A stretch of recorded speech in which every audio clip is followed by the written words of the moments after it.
Hello everyone, my name's Rob, and welcome once again. Hope you've enjoyed the first meeting of the year of the British Touring Car Championship as much as I did. Got to spend the day with my dad for the first time in a little while. Obviously restrictions have been lifted, so I could mix indoors. We both sat down, enjoyed buffet food like we always do, and enjoyed the racing. And it was a pretty classic day. There's plenty to talk about, and so for that reason, I decided for this year I will make a series of videos where I grade each driver based on their performances of the weekend, and do this as a little tier list like I did with the liveries this year. Before I start though, I want to give a little shout out to Chloe Grace, a new friend of mine. We spent a lot of time chatting during the Portuguese Grand Prix of this year. Clearly shows a lot of knowledge, passionate about motorsport as much as I am. I recommended her this championship for this year. She didn't quite get to watch it today, but hopefully on hopefully on one of the replays she can see it and see what she thinks. So yeah, subscribe to her and follow her on all her social medias. And as for me, subscribe to my channel if you have not done so already. Like this video if you enjoy, and share your thoughts on the first round of the season in the comments. So now we'll start off with reverse championship order, and we'll start with the driver probably got the most people talking once again for the wrong reasons. Andy Neate. Fairly substandard race 1, but then came race 2 with a supposed brake failure. I mean, until we get concrete evidence that there was a brake failure, I don't think we should say too much. I'm an innocent until proven guilty kind of person. If we find out if this was true, if this was a lie, we probably shouldn't say too much. But it's still not a good start for a season for Andy Neate in a year where he simply has to prove he belongs in this championship. So he goes in D tier. Next up, Glenn Getty. Didn't see too much of him until his car went upside down. He was once again in that region of people you don't normally see, and I guess for that reason you shouldn't really complain about someone who we never get to see a real performance of. So I guess I should probably put him not in D tier. I don't think he's quite at elite levels that weekend, but I'd say C tier, just one above. Next up, Jade Edwards, her second official meeting in the championship. Got her best qualifying at 17th, and that was pretty much as good as it got. Not a good start for race 1. That pretty much decided her race. She got a top 20 though, decent, and then came the crash at race 2. And fair play to BTCC Racing for getting the car fixed for race 3, but in the end that's proved to be for nothing in the end, as she failed to finish quite early on as well. But either way, I've seen a lot worse from a female on their debut in the championship, so I'm going to put her in along with Getty in C tier, but hopefully for better at Stutterton. Next up, Jack Butel. Again, not one we saw too much, and I'd love to have seen a lot of that green livery. A 21st, fairly decent in race 1. Race 2 and 3 both were 19th places, but didn't see too much of him, and I guess he was not sure if he was on the right strategy or not, but didn't do too much of note, so I'm going to put him below these two in D tier. Following on from that is Nick Hamilton. One notable moment for him was when he had a big slide during race 2, I think it was, and a brilliant save, which it mustn't look very spectacular. Fair play to him for that, but apart from that, not much of note. I mean, he was probably on the right strategy for race 3 and got 17th, pretty close to his first points, which would have definitely boosted his weekend. But overall, good points for finishing, but not so much when you're not much else is happening of note. So D tier for Nick Hamilton. Following on from him is the sole rookie of the year so far, Rick Parfitt Jr. Not the best race 1. Had the interview after the race 2 crash and showed real professionalism. So very welcome addition to the championship for that. Had a mechanical failure at the end of race 2, but race 3 was definitely much better for him. Finishing 16th, had a little incident with Carl Wardley that could have been avoided, but apart from that, I've seen a lot worse first day at the offices for a rookie in this championship. So not bad, Rick. So he goes in B tier for this list. Next up, Chris Smiley. 2 DNFs in the first 2 races. First one pretty much through no fault of his own. I think he seemed a bit frustrated by that one. And then race 2, not much better. But race 3 had a good chance of perhaps moving up into the podium positions if the track had continued to dry. He was the third best driver on dry tyres in the end, but had a little mistake and it could only settle for 15th. So yeah, they're good qualifying for race 1 to end up in the position that Shannon was in. He probably regrets that now, but in the end, I just give the wait, I need to make sure I say it right because something I comment on my last video about it. The Hyundai, yes, the Hyundai looks much faster this season, and Smiley and Ingram are definitely look to be the two best drivers for the car, and a good qualifying and good pace in race 3. So I'd say Smiley should be encouraged by this, but the weekend could have gone better, so I'm going to put him in C tier. Just above him is Sam Smeltz, who got his first points of the year in his first meeting with Speedworks. Not bad at all. 23rd and the 20th in race 1 and 2.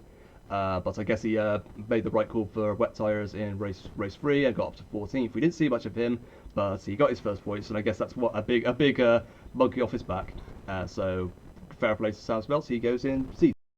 Next up is Carl Wardley. It's not a bad first meeting for Laser Tools. 12th in the first race. Had to right behind his two experienced teammates, Sutton and Moffat, but a little unfortunately broke the start line rule at the start of race 2, and that effectively ruined his chances of getting a reverse grid draw.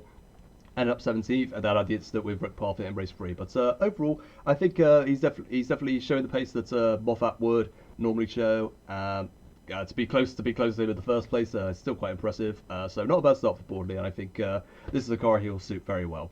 So I'll put Carl Boardley in B tier. Above him is Sam Osborne, in the top 20 in all 3 races. 12th in the final race, 17th, 16th, and 12th. Decent in his first motor-based race. He seems very consistent as ever. Could do a little bit more pace as the season goes on, but hopefully he can achieve that. He's probably motor-base's best bets for good results this year. But a 12th place, very good start. He probably had a better start with MB Motorsports personally, but should still be encouraged by this. And Sam Osborne will go in C. Next up, Tom Chilton, and he seemed not the best start for his first race in the BMW for Sicily Motorsports. Two top 15 results in the races he finished, and I think the clutch failure he had in practice qualifying seemed to sum up his weekend. It must have happened again in race 2. That cost him a lot in qualifying, and couldn't really make much progress after that, sadly. But Chilton's had bad starts this year before and bounced back. It's a BMW, of course, we should not forget.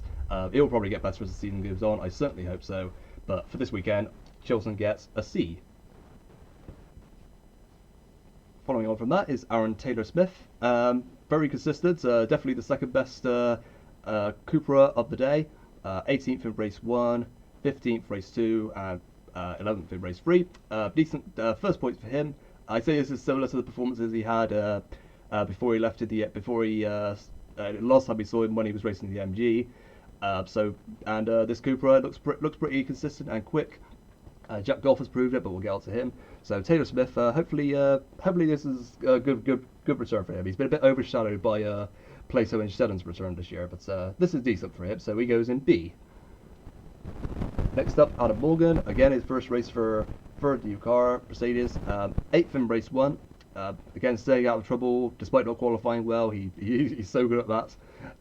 Race 2, he unfortunately was forced off the track a little bit, and that pretty much ruined his day essentially because he never improved. 18th in race 3. I'm assuming he was on dry tyres at the end, which dipped. That would explain why he was so low down, because that was not great. But Sicily Motorsports, bit of work to do, but we'll give him B tier for that race 1 performance. Next up, Ollie Jackson. Bit unlucky in race 1, had a good start. Was probably, but unfortunately initiated the incident with Shedden and Smiley. Forced him to go to the pits. He ended up 19th, but recovered to 13th.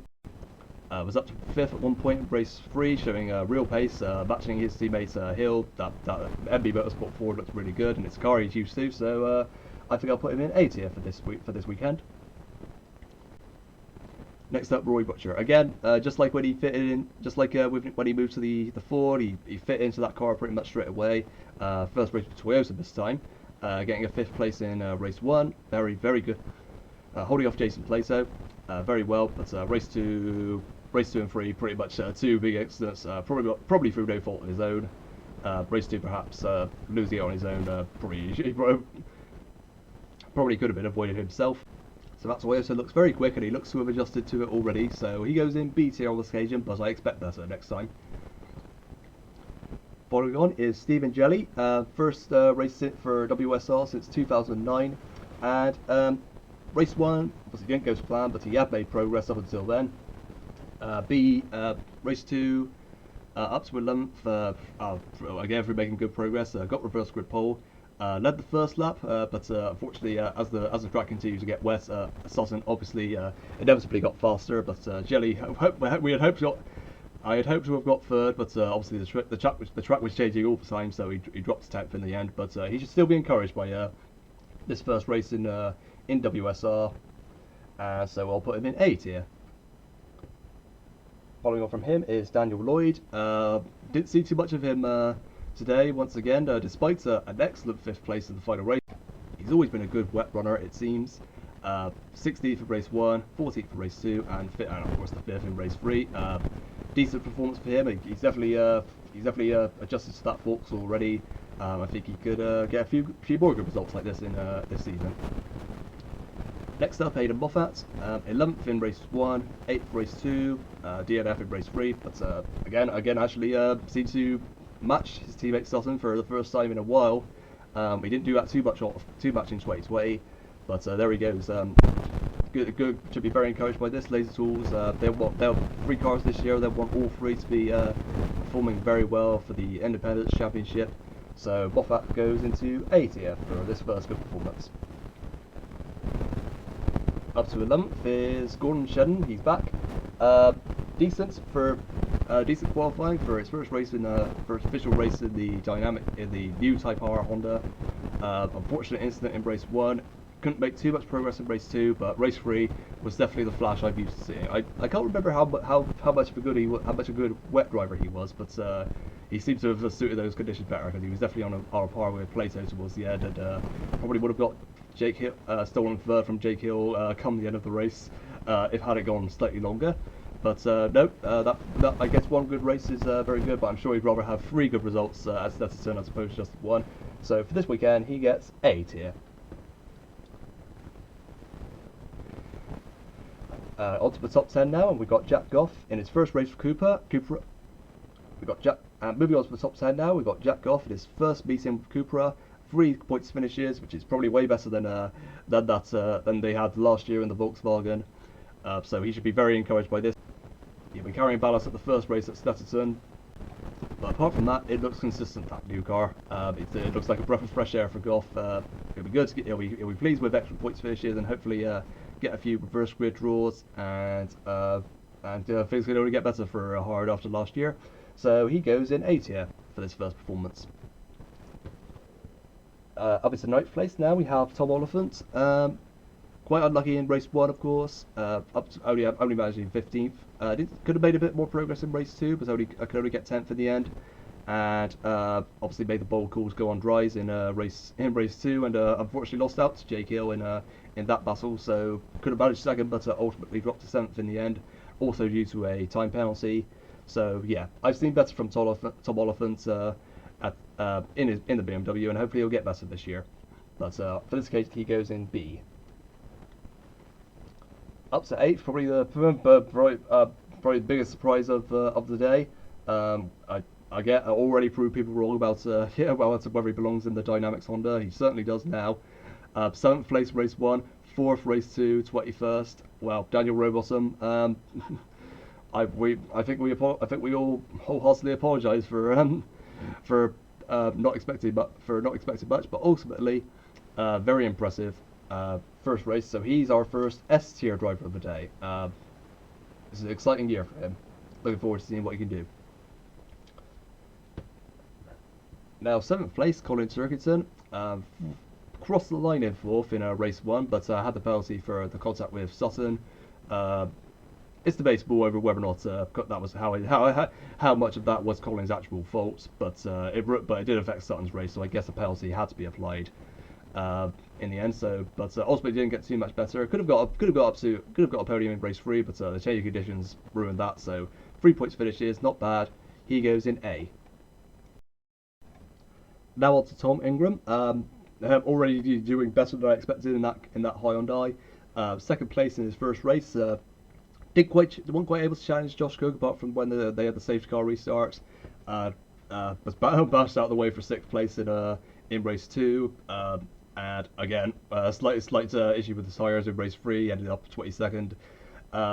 It still looks like a car he's used to already. But I think the fact he couldn't really challenge too many people in his position, he kind of stayed where he was for most of the day. I think he will get better as the season goes on, but needs to work on actual overtakes and making progress. So A tier for Ingram on this occasion. Now for the top five, a wonderful one-off appearance for Dan Camish for taking over from Michael Crees. Couldn't probably ask for better on a guest performance. Fourth in race one, second in race two, behind Josh Cook. Wrong tyres in race three, and that effectively ended his day. But if this turns out to be his only meeting of the year, he should be very impressed and get ready to get loads of teams talking when he comes back in 2022, which will hopefully happen. So, where else could he go other than S tier for Camish? Good luck in Porsche this year. We wish you would be here for the whole season, but it's good to know you're still around. That's something. I take one weekend with Camish than no season with him at all. Now for top four, reigning champion Ash Sutton. He did what he does best, making progress, overtaking people, driving well in the West. He had everything this weekend, but I'm sure he'd have hoped for more, having started from pole in race one. But two ninth places in the end, due to misfortunes. But things went just about all right in race three when it rained at just the right time. He managed to get the lead back, get the win. So S tier for Sutton again. Third place in the championship, Jason Plato. Wow, I mean, it's as if he never left. like I said in my predictions. Sixth place, race one. Fifth, race two, and that brilliant second in race three by the smallest of margins. He's back and he's nothing has changed. He questioned his career, but he shouldn't have now. He's definitely got another season in him, and this should be another amazing one. Very exciting time for Plato fans. So S tier for him. Next, the race one and race two winner Josh Cook. Very consistent once again. Always been quick at Thruxton.